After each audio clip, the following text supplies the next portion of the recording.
വിഷമിച്ചിരിക്കുകയാണ്. ഈ സമരത്തിൻ്റെ പല ഭാഗങ്ങളിൽ വളരെ തളർന്ന് കരഞ്ഞ് പല പ്രാവശ്യം ഞാൻ ജേസൺ സഖാവിൻ്റെ മുന്നിലെത്തിയിട്ടുണ്ട്. എന്താവും നമ്മുടെ സമരം, എന്താണ് ഇത് എത്തുക എന്നുള്ളതെന്ന് ആലോചിച്ച് ഞാൻ ഒരുപാട് വിഷമിച്ചിട്ടുണ്ട്.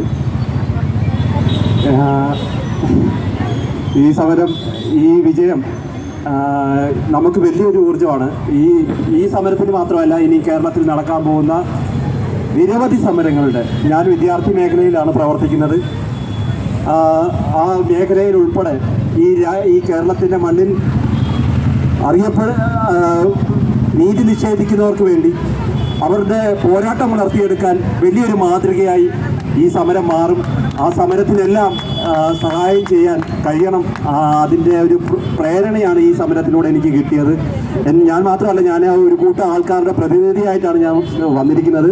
ഒരുപാട് ആളുകൾ ഇവിടെ വന്ന് സൗഹൃദം സ്ഥാപിച്ച് അങ്ങനെ സൗഹൃദമായ ആളുകൾ, അതേപോലെ തന്നെ ഞാൻ ഭക്ഷണം കഴിച്ചോന്നും ഞാൻ ഉറങ്ങിയോന്നും അന്വേഷിക്കാൻ വേണ്ടി ഇപ്പോഴും എന്നെ വിളിക്കുന്ന ആശമാരായിട്ടുള്ള ആളുകൾ ഇവിടെയുണ്ട്.